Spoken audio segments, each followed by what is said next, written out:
Hi ಮಕ್ಳ, ಇವತ್ತು Pedigree analysis ಬಗ್ಗೆ ಸ್ಟಡಿ ಮಾಡೋಣ. ಕ್ಯಾರೆಕ್ಟರ್ಸ್ ಯಾವ ರೀತಿಯಾಗಿ ಪೇರೆಂಟ್ಸ್ ಇಂದ ಆಫ್ ಸ್ಪ್ರಿಂಗಿಗೆ ಇನ್ಹೆರಿಟ್ ಆಗತ್ತೆ, ಅದೇ ರೀತಿ ಡಿಸಾರ್ಡರ್ಸ್ ಕೂಡ ಇನ್ಹೆರಿಟ್ ಆಗತ್ತೆ ಅನ್ನೋದು ಜನರಿಗೆ ಗೊತ್ತಿರತ್ತೆ. ಯಾವಾಗ ಮೆಂಡೆಲ್ ಅವರ ವರ್ಕ್ ರೀಡಿಸ್ಕವರ್ ಆಗತ್ತೆ, ಆಗ ಮೆಂಡೆಲ್ ಅವರು ಪೀ ಪ್ಲಾಂಟ್ಸ್ ಮೇಲೆ ಜೀನ್ ಯಾವ ರೀತಿ ಇನ್ಹೆರಿಟ್ ಆಗತ್ತೆ ಅನ್ನೋದ್ರ ಬಗ್ಗೆ ಏನು ರಿಸರ್ಚ್ ನ ಕಂಡಕ್ಟ್ ಮಾಡಿದ್ರು ಅದನ್ನ ಹ್ಯೂಮನ್ ಜೆನೆಟಿಕ್ಸ್ಗೆ ಅಪ್ಲೈ ಮಾಡ್ತಾರೆ. ಹ್ಯೂಮನ್ಸ್ ಅಲ್ಲಿ ಯಾವ ರೀತಿಯಾಗಿ ಟ್ರೇಟ್ಸ್ ಇನ್ಹೆರಿಟ್ ಆಗತ್ತೆ ಅನ್ನೋದನ್ನ ಅನಲೈಸ್ ಮಾಡೋದಕ್ಕೆ ಯೂಸ್ ಮಾಡ್ಕೊಂತಾರೆ. ಪೆಡಿಗ್ರಿ ಅನಾಲಿಸಿಸ್ ಅಂತ ಹೇಳಿದ್ರೆ ಒಂದು ಫ್ಯಾಮಿಲಿಯಲ್ಲಿ ಟ್ರೇಟ್ಸ್ ಅಥವಾ ಜೆನೆಟಿಕ್ ಡಿಸಾರ್ಡರ್ಸ್ ಯಾವ ರೀತಿಯಾಗಿ ಜನರೇಷನ್ ಟು ಜನರೇಷನ್ ಇನ್ಹೆರಿಟ್ ಆಗತ್ತೆ ಅನ್ನೋದ್ರ ಬಗ್ಗೆ ಸ್ಟಡಿ ಮಾಡುವಂತ ಮೆಥಡ್ ಅನ್ನೇ ನಾವು ಪೆಡಿಗ್ರಿ ಅನಾಲಿಸಿಸ್ ಅಂತ ಹೇಳಿ ಕರಿತೀವಿ. ಪೆಡಿಗ್ರಿ ಚಾರ್ಟ್ ನ ಯೂಸ್ ಮಾಡಿಕೊಂಡು ಪೆಡಿಗ್ರಿ ಅನಾಲಿಸಿಸ್ ನ ಸ್ಟಡಿ ಮಾಡ್ತೀವಿ. ಪೆಡಿಗ್ರಿ ಚಾರ್ಟ್ ಅಂತ ಹೇಳಿದ್ರೆ ಒಂದು particular trait generation to generation ಯಾವ ರೀತಿಯಾಗಿ ಇನ್ಹೆರಿಟ್ ಆಗತ್ತೆ ಅನ್ನೋದನ್ನ ಈ ರೀತಿಯಾದ ಸಿಂಬಲ್ಸ್ ಗಳನ್ನ ಯೂಸ್ ಮಾಡಿ ಪೆಡಿಗ್ರಿ ಚಾರ್ಟ್ ನ ಮುಖಾಂತರ ರೆಪ್ರೆಸೆಂಟ್ ಮಾಡ್ತೀವಿ. ಮೇಲ್ ಇಂಡಿವಿಜುವಲ್ ನ ಈ ರೀತಿಯಾಗಿ ಸಿಂಪಲ್ ಸ್ಕ್ವೇರ್ ನ ಮುಖಾಂತರ ರೆಪ್ರೆಸೆಂಟ್ ಮಾಡ್ತಾರೆ. ಹಾಗೆ ಫಿಮೇಲ್ ಇಂಡಿವಿಜುವಲ್ ನ ಸರ್ಕಲ್ ನ ಮುಖಾಂತರ ರೆಪ್ರೆಸೆಂಟ್ ಮಾಡ್ತಾರೆ. ಹಾಗೆ ಇವಾಗ ಒಂದು ಫ್ಯಾಮಿಲಿಯಲ್ಲಿ ಯಾವುದೋ ಒಂದು ಟ್ರೇಟ್ ಆಗಿರ್ಬೋದು ಅಥವಾ ಡಿಸಾರ್ಡರ್ ಗ್ರ್ಯಾಂಡ್ ಪೇರೆಂಟ್ಸ್ ಗೆ ಇರುತ್ತೆ ಅಂತ ಅನ್ಕೊಳ್ಳೋಣ. ಆದ್ರೆ ಮೇಲ್ ಇಂಡಿವಿಜುವಲ್ ಗಿಂತ ಫಿಮೇಲ್ ಇಂಡಿವಿಜುವಲ್ ಗೆ ಇತ್ತ ಅನ್ನೋದು ಗೊತ್ತಿರಲ್ಲ. ಸೊ ಆಗ ಈ ರೀತಿಯಾದ ಸಿಂಬಲ್ ನ ಯೂಸ್ ಮಾಡ್ತಾರೆ. ಅಂದ್ರೆ ಟ್ರೇಟ್ ಅಥವಾ ಡಿಸಾರ್ಡರ್ ಮೇಲ್ ಇಂಡಿವಿಜುವಲ್ಗೆ ಇತ್ತ ಫಿಮೇಲ್ ಇಂಡಿವಿಜುವಲ್ಗೆ ಇತ್ತ ಅನ್ನೋದು ಎಕ್ಸಾಕ್ಟ್ ಆಗಿ ಗೊತ್ತಿರಲ್ಲ. ಅಂತ ಸಂದರ್ಭದಲ್ಲಿ 6 ಅನ್ಸ್ಪೆಸಿಫೈಡ್ ಸಿಂಬಲ್ ನ ಯೂಸ್ ಮಾಡ್ತಾರೆ. ಇಲ್ಲಿ ನೀವು ಅಫೆಕ್ಟೆಡ್ ಇಂಡಿವಿಜುವಲ್ ನ ಯಾವ ರೀತಿಯಾಗಿ ಇಂಡಿಕೇಟ್ ಮಾಡ್ತಾರೆ ಅನ್ನೋದನ್ನ ಅಬ್ಸರ್ವ್ ಮಾಡ್ತಿದ್ದೀರಾ. ಇದು ಅನ್ಅಫೆಕ್ಟೆಡ್ ಇಂಡಿವಿಜುವಲ್ ಅಂದ್ರೆ ಯಾವುದೋ ಡಿಸೀಸ್ ಇಲ್ಲದೆ ಇರುವಂತ ಸಂದರ್ಭದಲ್ಲಿ ನಾವು ಈ ರೀತಿಯಾದ ಸಿಂಬಲ್ಸ್ ಗಳನ್ನ ಯೂಸ್ ಮಾಡ್ತೀವಿ. ಸ್ಕ್ವೇರ್ ಆಗಿರ್ಬೋದು ಅಥವಾ ಸರ್ಕಲ್, ಅದರ ಒಳಗಡೆ ನಾವು ಶೇಡ್ ಮಾಡಿರಲ್ಲ. ಯಾವಾಗ ಒಬ್ಬ ಇಂಡಿವಿಜುವಲ್ ಅಫೆಕ್ಟೆಡ್ ಆಗಿರ್ತಾರೆ ಅಥವಾ ಅವರಿಗೆ ಡಿಸಾರ್ಡರ್ ಇರತ್ತೆ ಅಂತ ಟೈಮಲ್ಲಿ ಸ್ಕ್ವೇರ್ ಅಥವಾ ಸರ್ಕಲ್ ಶೇಪ್ಸ್ ಏನಿರುತ್ತೆ ಇದನ್ನ ಶೇಡ್ ಮಾಡೋದ್ರ ಮುಖಾಂತರ ರೆಪ್ರೆಸೆಂಟ್ ಮಾಡ್ತೀವಿ. ಇಲ್ಲಿ ಒಂದು ಸ್ಕ್ವೇರ್ ಇದೆ, ಹಾಗೆ ಸರ್ಕಲ್ ಇದೆ. ಇದೆರಡು ಕೂಡ ಒಂದು ಲೈನ್ ನ ಮುಖಾಂತರ ಜಾಯಿನ್ ಆಗಿದೆ. ಸ್ಕ್ವೇರ್ ಮೇಲ್ ನ ರೆಪ್ರೆಸೆಂಟ್ ಮಾಡುತ್ತೆ, ಸರ್ಕಲ್ ಫಿಮೇಲ್ ನ ರೆಪ್ರೆಸೆಂಟ್ ಮಾಡುತ್ತೆ. ಈ ರೀತಿಯಾಗಿ ಸ್ಕ್ವೇರ್ ಹಾಗೆ ಸರ್ಕಲ್ ನ ಮಧ್ಯ ಲೈನ್ ಇದ್ರೆ ಕಪಲ್ಸ್ ಅಥವಾ ಮ್ಯಾರಿಡ್ ಅಂತ ರೆಪ್ರೆಸೆಂಟ್ ಮಾಡುತ್ತೆ. ಇಲ್ಲಿ ಸ್ಕ್ವೇರ್ ಹಾಗೆ ಸರ್ಕಲ್ ನ ಮಧ್ಯ ಡಬಲ್ ಲೈನ್ ಇದೆ ಅಥವಾ 2 ಲೈನ್ಸ್ ಗಳು ಪ್ರೆಸೆಂಟ್ ಇದೆ. ಈ ರೀತಿಯಾಗಿ ಡಬಲ್ ಲೈನ್ಸ್ ಇದ್ರೆ ಕ್ಲೋಸ್ ರಿಲೇಟಿವ್ಸ್ ನ ಮಧ್ಯ ಮ್ಯಾರೇಜ್ ಆಗಿದೆ ಅಂತ. ಇದನ್ನ ಕನ್ಸಾಂಗ್ವಿನಿಯಸ್ ಮೇಟಿಂಗ್ ಅಂತ ಹೇಳಿ ಕರಿತೀವಿ. ಇಲ್ಲಿ ಸಿಂಬಲ್ ನ ಒಳಗಡೆ ನಂಬರ್ 5 ಇದೆ. ಇದು 5 ಅನ್ಅಫೆಕ್ಟೆಡ್ ಆಫ್ ಸ್ಪ್ರಿಂಗ್ ನ ರೆಪ್ರೆಸೆಂಟ್ ಮಾಡುತ್ತೆ. ಅಂದ್ರೆ 5 ಆಫ್ ಸ್ಪ್ರಿಂಗ್ ಇದೆ. 5 ಆಫ್ ಸ್ಪ್ರಿಂಗ್ ಗಳಿಗೂ ಕೂಡ ಯಾವುದೇ ರೀತಿಯಾದ ಡಿಸಾರ್ಡರ್ಸ್ ಗಳು ಇಲ್ಲ ಅನ್ನೋದನ್ನ ರೆಪ್ರೆಸೆಂಟ್ ಮಾಡುತ್ತೆ. ಇಲ್ಲಿ ಮೇಲ್ಗಡೆ ಇರೋ ಸಿಂಬಲ್ಸ್ ಪೇರೆಂಟ್ಸ್ ನ ರೆಪ್ರೆಸೆಂಟ್ ಮಾಡುತ್ತೆ. ಹಾಗೆ ಇಲ್ಲಿ ಕೆಳಗಡೆ ಇರುವಂತ ಸಿಂಬಲ್ಸ್ ಚಿಲ್ಡ್ರನ್ಸ್ ನ ರೆಪ್ರೆಸೆಂಟ್ ಮಾಡುತ್ತೆ. ಇದು ಫಸ್ಟ್ ಜನರೇಷನ್, ಇದು ಸೆಕೆಂಡ್ ಜನರೇಷನ್. ಚಿಲ್ಡ್ರನ್ಸ್ ನ ಲೆಫ್ಟ್ ಇಂದ ರೈಟ್ ಸೈಡ್ ಗೆ ರೀಡ್ ಮಾಡ್ತಾ ಬರ್ತೀವಿ. ಇದು ಫಸ್ಟ್ ಚೈಲ್ಡ್, ಹಾಗೆ ಇದು second child. First girl baby ಆಗಿದೆ, ಅದಾದ್ಮೇಲೆ ಬಾಯ್ ಬೇಬಿ ಆಗಿದೆ. ಈ ರೀತಿಯಾಗಿ ಲೆಫ್ಟ್ ಇಂದ ರೈಟ್ ಗೆ ನಾವು ಚಿಲ್ಡ್ರನ್ಸ್ ನ ರೀಡ್ ಮಾಡ್ತೀವಿ.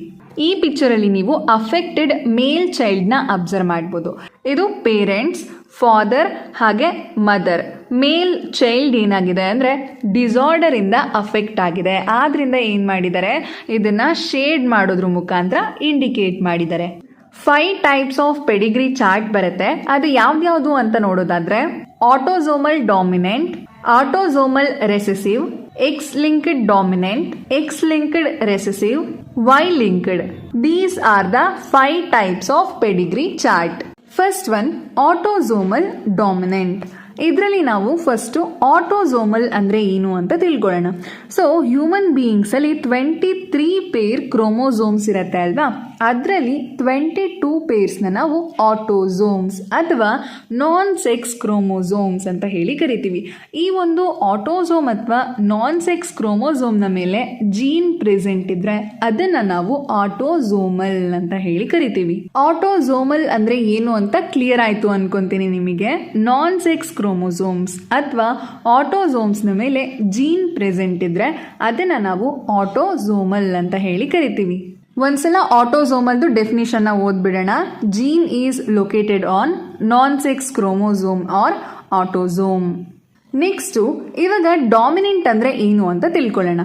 ಆಫ್ ಸ್ಪ್ರಿಂಗ್ ಅಲ್ಲಿ ಪರ್ಟಿಕ್ಯುಲರ್ ಟ್ರೇಟ್ ಅಥವಾ ಡಿಸಾರ್ಡರ್ ಎಕ್ಸ್ಪ್ರೆಸ್ ಆಗಬೇಕು ಅಂದರೆ ಪೇರೆಂಟಿಂದ ಒಂದೇ ಒಂದು ಕಾಪಿ ಅಥವಾ ಒಂದೇ ಒಂದು ಡಾಮಿನೆಂಟ್ ಜೀನ್ ಆಫ್ ಸ್ಪ್ರಿಂಗಿಗೆ ಇನ್ಹೆರಿಟ್ ಆದರೆ ಸಾಕು. ಆವಾಗ ಟ್ರೇಟ್ ಅಥವಾ ಡಿಸಾರ್ಡರ್ ಎಕ್ಸ್ಪ್ರೆಸ್ ಆಗತ್ತೆ. ಫಾರ್ ಎಕ್ಸಾಂಪಲ್, ಈ ಪಿಕ್ಚರ್ನ ಅಬ್ಸರ್ವ್ ಮಾಡಿ. ಇದು ಪೇರೆಂಟ್ಸ್ ಅಂತ ಅನ್ಕೊಳ್ಳೋಣ. ಇದೆರಡು ಪೇರೆಂಟ್ಸಲ್ಲಿ ಒಂದು ಪೇರೆಂಟಲ್ಲಿ ಏನಾಗಿದೆ ಅಂದರೆ ಮ್ಯೂಟೇಟೆಡ್ ಜೀನ್ ಪ್ರೆಸೆಂಟ್ ಇದೆ. ಈ ಮ್ಯೂಟೇಟೆಡ್ ಜೀನ್ ಏನು ಮಾಡುತ್ತೆ ಅಂದರೆ ಡಿಸಾರ್ಡರ್ನ ಕಾಸ್ ಮಾಡುತ್ತೆ. ಡಿಸಾರ್ಡರ್ ಅಥವಾ ಟ್ರೇಟ್ನ ಕಾಸ್ ಮಾಡೋದಕ್ಕೆ ಒಂದೇ ಒಂದು ಡಾಮಿನೆಂಟ್ ಜೀನ್ ಸಾಕು ಅಲ್ವಾ? ಸೊ ಈ ಪಿಕ್ಚರಲ್ಲಿ ನೀವು ಈ ಎರಡು ಆಫ್ ಸ್ಪ್ರಿಂಗ್ಸ್ಗಳನ್ನು ಅಬ್ಸರ್ವ್ ಮಾಡಿ. ಎರಡು ಆಫ್ ಸ್ಪ್ರಿಂಗ್ಸ್ಗಳಲ್ಲೂ ಕೂಡ ಒಂದು ಡಾಮಿನೆಂಟ್ ಜೀನ್ ಇದೆ. ಆದ್ರಿಂದ ಇದೆರಡು ಆಫ್ ಸ್ಪ್ರಿಂಗ್ಸ್ ಗಳು ಏನಾಗಿದೆ ಅಂದ್ರೆ ಡಿಸಾರ್ಡರ್ಸ್ ಇಂದ ಅಫೆಕ್ಟ್ ಆಗಿದೆ. ಸೊ ಆಟೋಸೋಮಲ್ ಡಾಮಿನೆಂಟ್ ಅಂತ ಹೇಳಿದ್ರೆ ಇಲ್ಲಿ ಆಟೋಸೋಮ್ಸ್ ಅಥವಾ ನಾನ್ ಸೆಕ್ಸ್ ಕ್ರೋಮೋಸೋಮ್ಸ್ ನ ಮೇಲೆ ಜೀನ್ಸ್ ಪ್ರೆಸೆಂಟ್ ಇರುತ್ತೆ. ಹಾಗೆ ಒಂದೇ ಒಂದು ಡಾಮಿನೆಂಟ್ ಜೀನ್ ಇನ್ಹೆರಿಟ್ ಆದ್ರೆ ಸಾಕು, ಟ್ರೇಟ್ ಅಥವಾ ಡಿಸಾರ್ಡರ್ ಎಕ್ಸ್ಪ್ರೆಸ್ ಆಗತ್ತೆ. Autosomal recessive. Autosomal recessive autosomal ಡಾಮಿನೆಂಟ್ಗೆ ಆಪೋಸಿಟ್. ಆಟೋಸೋಮಲ್ ಡಾಮಿನೆಂಟ್ ಅಲ್ಲಿ one copy of dominant gene inherit ಆದ್ರೆ ಸಾಕು, ಟ್ರೇಟ್ ಅಥವಾ ಡಿಸಾರ್ಡರ್ ಎಕ್ಸ್ಪ್ರೆಸ್ ಆಗ್ತಿತ್ತು. In case of autosomal recessive ಅಲ್ಲಿ 2 copy of recessive gene parent ಇಂದ ಆಫ್ ಸ್ಪ್ರಿಂಗಿಗೆ ಇನ್ಹೆರಿಟ್ ಆಗಬೇಕು. ಆಗ ಮಾತ್ರ ಏನಾಗತ್ತೆ ಅಂದ್ರೆ ಟ್ರೇಟ್ ಅಥವಾ ಡಿಸಾರ್ಡರ್ ಎಕ್ಸ್ಪ್ರೆಸ್ ಆಗತ್ತೆ. ಈ ಪಿಕ್ಚರಲ್ಲಿ ನೀವು ಹೆಟಿರೋಜೈಗಸ್ ಪೇರೆಂಟ್ನ ಅಬ್ಸರ್ವ್ ಮಾಡ್ಬೋದು. ಇಲ್ಲಿ ರೆಸೆಸಿವ್ ಜೀನ್ ಮ್ಯೂಟೇಟೆಡ್ ಆಗಿದೆ. ಯಾವಾಗ ಎರಡು ರೆಸೆಸಿವ್ ಜೀನ್ ಆಫ್ ಸ್ಪ್ರಿಂಗಿಗೆ ಇನ್ಹೆರಿಟ್ ಆಗತ್ತೆ ಆವಾಗ ಮಾತ್ರ ಆಫ್ ಸ್ಪ್ರಿಂಗ್ ಅಫೆಕ್ಟ್ ಆಗತ್ತೆ. ಅಥವಾ ಎರಡು ರೆಸೆಸಿವ್ ಜೀನ್ಸ್ಗಳು ಇನ್ಹೆರಿಟ್ ಆದಾಗ ಮಾತ್ರ ಟ್ರೇಟ್ ಅಥವಾ ಡಿಸಾರ್ಡರ್ ಎಕ್ಸ್ಪ್ರೆಸ್ ಆಗತ್ತೆ. ಹಾಗೆ ಇಲ್ಲಿ ನೀವು ಎರಡು ಹೆಟಿರೋಜೈಗಸ್ ಆಫ್ ಸ್ಪ್ರಿಂಗ್ಸ್ಗಳನ್ನು ಅಬ್ಸರ್ವ್ ಮಾಡ್ಬೋದು. ಇಲ್ಲಿ ಕೂಡ ಮ್ಯೂಟೇಟೆಡ್ ಜೀನ್ ಇನ್ಹೆರಿಟ್ ಆಗಿದೆ. ಈ ಎರಡು ಆಫ್ ಸ್ಪ್ರಿಂಗ್ಸ್ಗಳಿಗೂ ಕೂಡ ಮ್ಯೂಟೇಟೆಡ್ ಜೀನ್ ಇನ್ಹೆರಿಟ್ ಆಗಿದೆ. ಆದರೆ ಇಲ್ಲಿ ಟ್ರೇಟ್ ಅಥವಾ ಡಿಸಾರ್ಡರ್ ಎಕ್ಸ್ಪ್ರೆಸ್ ಆಗಲ್ಲ. ಇದನ್ನ ನಾವು ಕ್ಯಾರಿಯರ್ ಅಂತ ಹೇಳಿ ಕರಿತೀವಿ. ಅಂದ್ರೆ ಇದು ಸೈಲೆಂಟ್ ಆಗಿ ಟ್ರೇಟ್ಸ್ ಹಾಗೆ ಡಿಸಾರ್ಡರ್ಸ್ ನ ಕ್ಯಾರಿ ಮಾಡ್ತಾ ಇರತ್ತೆ. ಯಾವಾಗ ಎರಡು ರೆಸೆಸಿವ್ ಜೀನ್ಸ್ ಪೇರಿಂಗ್ ಆಗತ್ತೆ ಆವಾಗ ಈ ಒಂದು ಟ್ರೇಟ್ಸ್ ಅಥವಾ ಡಿಸಾರ್ಡರ್ ಎಕ್ಸ್ಪ್ರೆಸ್ ಆಗತ್ತೆ. ಇಲ್ಲಿ ಪೇರೆಂಟ್ಸ್ ಕೂಡ ಸೈಲೆಂಟ್ ಕ್ಯಾರಿಯರ್ ಆಗಿದ್ದಾರೆ. ಪೇರೆಂಟ್ಸ್ ಅಲ್ಲಿ ಡಿಸಾರ್ಡರ್ ಅಥವಾ ಟ್ರೇಟ್ಸ್ ಎಕ್ಸ್ಪ್ರೆಸ್ ಆಗಿಲ್ಲ. ಈ ಒಂದು ಆಫ್ ಸ್ಪ್ರಿಂಗ್ ಎರಡು ರೆಸೆಸಿವ್ ಜೀನ್ಸ್ ಇದೆ ಅಲ್ವಾ, ಈ ಆಫ್ ಸ್ಪ್ರಿಂಗ್ ಅಲ್ಲಿ ಡಿಸಾರ್ಡರ್ ಅಥವಾ ಟ್ರೇಟ್ ಎಕ್ಸ್ಪ್ರೆಸ್ ಆಗಿದೆ. ಇದನ್ನ ನಾವು ಆಟೋಸೋಮಲ್ ರೆಸೆಸಿವ್ ಅಂತ ಹೇಳಿ ಕರಿತೀವಿ. Next X linked dominant. ಇಲ್ಲಿ ಎಕ್ಸ್ ಲಿಂಕ್ಡ್ ಅಂತ ಹೇಳಿದ್ರೆ ಇಲ್ಲಿ ಜೀನ್ ಏನಾಗಿರುತ್ತೆ ಅಂದ್ರೆ ಸೆಕ್ಸ್ ಕ್ರೋಮೋಸೋಮ್. ಸೆಕ್ಸ್ ಕ್ರೋಮೋಸೋಮ್ ಅಲ್ಲಿ ಪರ್ಟಿಕ್ಯುಲರ್ ಆಗಿ ಎಕ್ಸ್ ಕ್ರೋಮೋಸೋಮ್ ನ ಮೇಲೆ ಲೊಕೇಟ್ ಆಗಿರುತ್ತೆ. ಓಕೆ, ಸೊ ಟ್ರೇಟ್ ಅಥವಾ disorder causing gene X chromosome ನ ಮೇಲೆ ಲೊಕೇಟ್ ಆಗಿದ್ರೆ ಅದನ್ನ ನಾವು ಎಕ್ಸ್ ಲಿಂಕ್ಡ್ ಅಂತ ಹೇಳಿ ಕರಿತೀವಿ. ಅಗೇನ್ ಡಾಮಿನೆಂಟ್ ಅಂತ ಹೇಳಿದ್ರೆ same, one copy of dominant gene ಇದ್ರೆ ಸಾಕು, ಟ್ರೇಟ್ ಅಥವಾ ಡಿಸಾರ್ಡರ್ ಏನಾಗುತ್ತೆ ಅಂದ್ರೆ ಆಫ್ ಸ್ಪ್ರಿಂಗ್ ಅಲ್ಲಿ ಎಕ್ಸ್ಪ್ರೆಸ್ ಆಗುತ್ತೆ. ಈ ಪಿಕ್ಚರ್ ಅಲ್ಲಿ ಅಬ್ಸರ್ವ್ ಮಾಡ್ಬೋದು ನೀವು, ಫೀಮೇಲ್ ಇಂಡಿವಿಜುವಲ್ ಅಥವಾ ಮದರ್ ಹತ್ರ ಏನಾಗಿದೆ ಅಂದ್ರೆ ಒಂದು ಮ್ಯೂಟೇಟ್ ಆಗಿರೋ ಅಂತ ಡಾಮಿನೆಂಟ್ ಜೀನ್ ಇದೆ. ಒಂದು ಮ್ಯೂಟೇಟೆಡ್ ಡಾಮಿನೆಂಟ್ ಜೀನ್ ಆಫ್ ಸ್ಪ್ರಿಂಗಿಗೆ ಇನ್ಹೆರಿಟ್ ಆದಾಗ ಏನಾಗಿದೆ ಅಂದ್ರೆ ಎರಡು ಆಫ್ ಸ್ಪ್ರಿಂಗ್ಸ್ಗಳು ಅಫೆಕ್ಟ್ ಆಗಿದೆ. ಎಕ್ಸ್ ಲಿಂಕ್ಡ್ ಡಾಮಿನೆಂಟ್ ಅಂತ ಹೇಳಿದ್ರೆ ಇಲ್ಲಿ ಜೀನ್ ಎಕ್ಸ್ ಕ್ರೋಮೋಸೋಮ್ ನ ಮೇಲೆ ಲೊಕೇಟ್ ಆಗಿರುತ್ತೆ. ಹಾಗೆ ಒಂದೇ ಒಂದು ಡಾಮಿನೆಂಟ್ ಜೀನ್ ಪೇರೆಂಟ್ಸ್ ಇಂದ ಆಫ್ ಸ್ಪ್ರಿಂಗಿಗೆ ಇನ್ಹೆರಿಟ್ ಆದ್ರೆ ಸಾಕು, ಡಿಸಾರ್ಡರ್ ಅಥವಾ ಟ್ರೇಟ್ ಏನಾಗತ್ತೆ ಎಕ್ಸ್ಪ್ರೆಸ್ ಆಗತ್ತೆ. Next X linked recessive. X linked recessive X linked dominant ಗೆ ಆಪೋಸಿಟ್. ಇಲ್ಲಿ ಏನಾಗತ್ತೆ ಅಂದ್ರೆ ಎರಡು ಕಾಪಿ ರೆಸೆಸಿವ್ ಜೀನ್ ಪೇರೆಂಟ್ಸ್ ಇಂದ ಆಫ್ ಸ್ಪ್ರಿಂಗಿಗೆ ಇನ್ಹೆರಿಟ್ ಆದಾಗ ಮಾತ್ರ ಡಿಸಾರ್ಡರ್ ಅಥವಾ ಟ್ರೇಟ್ ಎಕ್ಸ್ಪ್ರೆಸ್ ಆಗತ್ತೆ. ಅದನ್ನ ನೀವು ಈ ಪಿಕ್ಚರ್ ಅಲ್ಲಿ ಅಬ್ಸರ್ವ್ ಮಾಡ್ಬೋದು. ನೋಡಿ, ಇಲ್ಲಿ ಎರಡು ಮ್ಯೂಟೇಟೆಡ್ ಆಗಿರೋ ಅಂತ ರೆಸೆಸಿವ್ ಜೀನ್ಸ್ಗಳು ಪ್ರೆಸೆಂಟ್ ಇದೆ. ಯಾವಾಗ ಎರಡು ರೆಸೆಸಿವ್ ಜೀನ್ಸ್ಗಳು ಆಫ್ ಸ್ಪ್ರಿಂಗ್ಗೆ ಇನ್ಹೆರಿಟ್ ಆಗತ್ತೆ ಆವಾಗ ಆ ಒಂದು ಡಿಸಾರ್ಡರ್ ಎಕ್ಸ್ಪ್ರೆಸ್ ಆಗತ್ತೆ. ಇದು in case of female individual ಅಲ್ಲಿ. ಇನ್ ಕೇಸ್ ಆಫ್ ಮೇಲ್ ಇಂಡಿವಿಜುವಲಿಗೆ ಬಂದರೆ ಮೇಲ್ ಇಂಡಿವಿಜುವಲ್ ಅಲ್ಲಿ ಬರೀ ಒಂದೇ ಒಂದು ಎಕ್ಸ್ ಕ್ರೋಮೋಸೋಮ್ ಇರುತ್ತೆ ಅಲ್ವಾ. ಸೊ ಎರಡೂ ಜೀನ್ಸ್ಗಳು ಕೂಡ ಮೇಲ್ ಇಂಡಿವಿಜುವಲಿಗೆ ಇನ್ಹೆರಿಟ್ ಆಗೋದಕ್ಕೆ ಸಾಧ್ಯ ಇಲ್ಲ. ಆದ್ರಿಂದ ಇನ್ ಕೇಸ್ ಆಫ್ ಮೇಲ್ ಇಂಡಿವಿಜುವಲ್ ಅಲ್ಲಿ ಒಂದೇ ಒಂದು ರೆಸೆಸಿವ್ ಜೀನ್ ಇನ್ಹೆರಿಟ್ ಆದರೆ ಸಾಕು, ಡಿಸಾರ್ಡರ್ ಎಕ್ಸ್ಪ್ರೆಸ್ ಆಗುತ್ತೆ, ಮೇಲ್ ಇಂಡಿವಿಜುವಲ್ ಅಫೆಕ್ಟ್ ಆಗುತ್ತೆ. Last one Y linked. ಇಲ್ಲಿ ಏನಾಗಿರುತ್ತೆ ಅಂದ್ರೆ ಪರ್ಟಿಕ್ಯುಲರ್ ಟ್ರೇಟ್ ಅಥವಾ ಡಿಸಾರ್ಡರ್ನ ಕಾಸ್ ಮಾಡೋ ಅಂತ ಜೀನ್ ವೈ ಕ್ರೋಮೋಸೋಮ್ನ ಮೇಲೆ ಲೊಕೇಟ್ ಆಗಿರುತ್ತೆ. ಅದನ್ನ ನಾವು ವೈ ಲಿಂಕ್ಡ್ ಅಂತ ಹೇಳಿ ಕರಿತೀವಿ. ವೈ ಲಿಂಕ್ಡ್ ಕಂಡೀಷನ್ ಬರೀ ಮೇಲ್ಸ್ ಅಲ್ಲಿ ಇರೋದಕ್ಕೆ ಮಾತ್ರ ಸಾಧ್ಯ. ಏನಕ್ಕೆ ಅಂದ್ರೆ ಫಿಮೇಲ್ ಅಲ್ಲಿ ವೈ ಕ್ರೋಮೋಸೋಮ್ ಇರಲ್ಲ, ಮೇಲ್ಸ್ ಅಲ್ಲಿ ಮಾತ್ರ ವೈ ಕ್ರೋಮೋಸೋಮ್ ಇರುತ್ತೆ. ಆದ್ರಿಂದ ಈ ರೀತಿಯಾದ ಕಂಡೀಷನ್ ನಾವು ಮೇಲ್ ಅಲ್ಲಿ ಮಾತ್ರ ನೋಡ್ತೀವಿ. ಈ ಪಿಕ್ಚರಲ್ಲಿ ಅಬ್ಸರ್ವ್ ಮಾಡ್ಬೋದು ನೀವು, ಮೇಲ್ಸ್ ಅಲ್ಲಿ ಮಾತ್ರ ವೈ ಕ್ರೋಮೋಸೋಮ್ ಇರೋದ್ರಿಂದ ಮೇಲ್ ಇಂಡಿವಿಜುವಲ್ ಮಾತ್ರ ಅಫೆಕ್ಟ್ ಆಗಿದೆ. ನಿಮಗೆ NCERT ಟೆಕ್ಸ್ಟ್ ಬುಕ್ಕಲ್ಲಿ ಆಟೋಸೋಮಲ್ ಡಾಮಿನೆಂಟ್ ಹಾಗೆ ಆಟೋಸೋಮಲ್ ರೆಸೆಸಿವ್ ಪೆಡಿಗ್ರಿ ಚಾರ್ಟ್ಸ್ ಮಾತ್ರ ಕೊಟ್ಟಿದ್ದಾರೆ. ಈಗ ನೀವು ಆಟೋಸೋಮಲ್ ಡಾಮಿನೆಂಟ್ ಪೆಡಿಗ್ರಿ ಚಾರ್ಟ್ನ ಅಬ್ಸರ್ವ್ ಮಾಡ್ತಿದ್ದೀರಾ. ಈ ಒಂದು ಪೆಡಿಗ್ರಿ ಚಾರ್ಟ್ ಮಯೋಟೋನಿಕ್ ಡಿಸ್ಟ್ರೋಫಿ ಕಂಡೀಷನ್ನ ರೆಪ್ರೆಸೆಂಟ್ ಮಾಡ್ತಿದೆ. ಎಕ್ಸಾಮಲ್ಲಿ ನಿಮಗೆ ಈ ರೀತಿ ಪೆಡಿಗ್ರಿ ಟ್ರೀನ ಕೊಟ್ಬಿಟ್ಟು ಇದು ಆಟೋಸೋಮಲ್ ಡಾಮಿನೆಂಟಾ, ಆಟೋಸೋಮಲ್ ರೆಸೆಸಿವಾ, ಎಕ್ಸ್ ಲಿಂಕ್ಡ್ ಡಾಮಿನೆಂಟಾ, ಎಕ್ಸ್ ಲಿಂಕ್ಡ್ ರೆಸೆಸಿವಾ ಐಡೆಂಟಿಫೈ ಮಾಡಿ ಅಂತ ಕೇಳ್ತಾರೆ. ಇವಾಗ ಪೆಡಿಗ್ರಿ ಚಾರ್ಟ್ನ ಐಡೆಂಟಿಫೈ ಮಾಡೋದು ಹೇಗೆ ಅಂತ ತಿಳ್ಕೊಳ್ಳೋಣ. ಇನ್ case of autosomal dominant first point ಏನಂದ್ರೆ ಫಾದರ್ ಹಾಗೆ ಮದರ್ ಇಬ್ಬರಲ್ಲಿ ಒಬ್ರು ಏನಾಗಿರ್ತಾರೆ ಅಂದ್ರೆ ಅಫೆಕ್ಟೆಡ್ ಆಗಿರ್ತಾರೆ. ಇದನ್ನ ಕ್ಲೀನ್ ಆಗಿ ನೆನ್ಪಿಟ್ಕೊಳ್ಳಿ. ಫಾದರ್ ಅಥವಾ ಮದರ್ ಯಾರಾದ್ರೂ ಅಫೆಕ್ಟೆಡ್ ಆಗಿದಾರಾ ಅಂತ ಚಾರ್ಟ್ ಅಲ್ಲಿ ಫಸ್ಟ್ ಅಬ್ಸರ್ವ್ ಮಾಡಬೇಕು. ಸೆಕೆಂಡ್ ಪಾಯಿಂಟ್ ಏನಂತ ಹೇಳಿದ್ರೆ ಪ್ರತಿ ಜನರೇಷನ್ ಅಲ್ಲೂ ಕೂಡ ಆಫ್ ಸ್ಪ್ರಿಂಗ್ ಅಫೆಕ್ಟೆಡ್ ಆಗಿರತ್ತೆ. ಇದನ್ನ ನೀವು ಕ್ಲೀನ್ ಆಗಿ ನೆನ್ಪಿಟ್ಕೋಬೇಕು. ಸೆಕೆಂಡ್ ಜನರೇಷನ್ ಅಲ್ಲಿ ಒಂದು ಮೇಲ್ ಚೈಲ್ಡ್ ಹಾಗೆ ಇನ್ನೊಂದು ಗರ್ಲ್ ಚೈಲ್ಡ್ ಅಫೆಕ್ಟೆಡ್ ಆಗಿದೆ.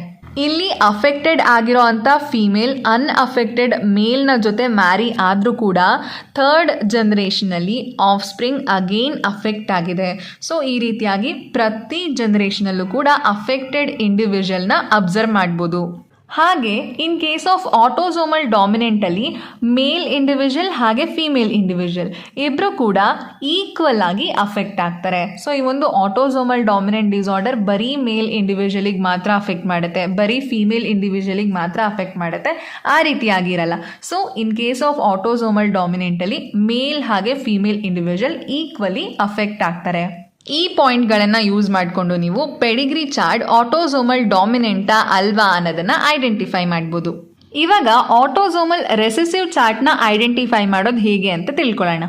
ಫಸ್ಟ್ ಪಾಯಿಂಟ್ ಏನಂದ್ರೆ ಇಲ್ಲಿ ಪೇರೆಂಟ್ಸ್ ಕ್ಯಾರಿಯರ್ ಆಗಿರ್ತಾರೆ, ಅಂದ್ರೆ ಪೇರೆಂಟ್ ಅಫೆಕ್ಟೆಡ್ ಆಗಿರಲ್ಲ, ಪೇರೆಂಟ್ಸ್ ಸೈಲೆಂಟ್ ಕ್ಯಾರಿಯರ್ ಆಗಿರ್ತಾರೆ. ಪೇರೆಂಟ್ಸ್ ಅಲ್ಲಿ ಅಫೆಕ್ಟ್ ಆಗಿರೋ ಅಂತ ರೆಸೆಸಿವ್ ಜೀನ್ ಇರುತ್ತೆ. ನೆಕ್ಸ್ಟ್ ಪಾಯಿಂಟ್ ನೀವೇನು ಅಬ್ಸರ್ವ್ ಮಾಡಬೇಕು ಅಂದರೆ ಸ್ಕಿಪ್ಪಿಂಗ್ ಜನರೇಷನ್, ಅಂದರೆ ಇಲ್ಲಿ ಅನ್ಅಫೆಕ್ಟೆಡ್ ಪೇರೆಂಟ್ಸ್ ಅಫೆಕ್ಟೆಡ್ ಆಫ್ ಸ್ಪ್ರಿಂಗ್ನ ಪ್ರೊಡ್ಯೂಸ್ ಮಾಡುತ್ತೆ. ಇಲ್ಲೂ ಕೂಡ ಅಬ್ಸರ್ವ್ ಮಾಡ್ಬೋದು ನೋಡಿ, ಇದು ಅನ್ಅಫೆಕ್ಟೆಡ್ ಪೇರೆಂಟ್ಸಿಂದ ಅಫೆಕ್ಟೆಡ್ ಆಫ್ ಸ್ಪ್ರಿಂಗ್ ಪ್ರೊಡ್ಯೂಸ್ ಆಗಿದೆ. ಹಾಗೆ in case of autosomal recessive ಅಲ್ಲಿ ಮೇಲ್ ಹಾಗೆ ಫಿಮೇಲ್ ಇಂಡಿವಿಜುವಲ್ ಈಕ್ವಲಿ ಅಫೆಕ್ಟ್ ಆಗ್ತಾರೆ. Next X linked dominant. ಇಲ್ಲಿನೂ ಕೂಡ ಫಾದರ್ ಅಥವಾ ಮದರ್ ಇಬ್ಬರಲ್ಲಿ ಒಬ್ಬರು ಪೇರೆಂಟ್ ಅಫೆಕ್ಟೆಡ್ ಆಗಿರ್ತಾರೆ. ಹಾಗೆ ಪ್ರತಿ ಜನರೇಷನಲ್ಲೂ ಕೂಡ ನಾವು ಅಫೆಕ್ಟೆಡ್ ಇಂಡಿವಿಜುವಲ್ನ ಅಬ್ಸರ್ವ್ ಮಾಡ್ಬೋದು. ಅದನ್ನು ಬಿಟ್ಟರೆ ಅಫೆಕ್ಟೆಡ್ ಮೇಲ್ ಡಾಟರ್ಸಿಗೆ ಡಿಸಾರ್ಡರ್ಸ್ನ ಇನ್ಹೆರಿಟ್ ಮಾಡುತ್ತೆ. ಅದೇ ರೀತಿ ಅಫೆಕ್ಟೆಡ್ ಫೀಮೇಲ್ ಡಾಟರ್ ಹಾಗೆ ಸನ್ ಇಬ್ಬರಿಗೂ ಕೂಡ ಡಿಸಾರ್ಡರ್ಸ್ನ ಇನ್ಹೆರಿಟ್ ಮಾಡುತ್ತೆ. Next X linked recessive. ಇಲ್ಲಿ ನೀವು ಫಿಮೇಲ್ ಇಂಡಿವಿಜುವಲ್ಸ್ಗೆ ಕಂಪೇರ್ ಮಾಡಿದ್ರೆ ಮೇಲ್ ಇಂಡಿವಿಜುವಲ್ಸ್ ಹೆಚ್ಚಾಗಿ ಅಫೆಕ್ಟ್ ಆಗಿರೋದನ್ನ ಅಬ್ಸರ್ವ್ ಮಾಡ್ಬೋದು. ಹಾಗೆ ಸ್ಕಿಪ್ಡ್ ಜನರೇಷನ್ಸ್ ಇರುತ್ತೆ, ಅಂದರೆ ಅನ್ಅಫೆಕ್ಟೆಡ್ ಪೇರೆಂಟ್ಸ್ ಅಫೆಕ್ಟೆಡ್ ಆಫ್ ಸ್ಪ್ರಿಂಗ್ಸ್ನ ಪ್ರೊಡ್ಯೂಸ್ ಮಾಡುತ್ತೆ. ಇಲ್ಲೂ ಕೂಡ ಅಬ್ಸರ್ವ್ ಮಾಡ್ಬೋದು ನೋಡಿ, ಇದು ಅನ್ಅಫೆಕ್ಟೆಡ್ ಪೇರೆಂಟ್ಸ್ ಅಫೆಕ್ಟೆಡ್ ಆಫ್ ಸ್ಪ್ರಿಂಗ್ನ ಪ್ರೊಡ್ಯೂಸ್ ಮಾಡಿದೆ. ಅದೇ ರೀತಿ ಇಲ್ಲೂ ಕೂಡ ಅನ್ಅಫೆಕ್ಟೆಡ್ ಪೇರೆಂಟ್ ಅಫೆಕ್ಟೆಡ್ ಆಫ್ ಸ್ಪ್ರಿಂಗ್ನ ಪ್ರೊಡ್ಯೂಸ್ ಮಾಡಿದೆ.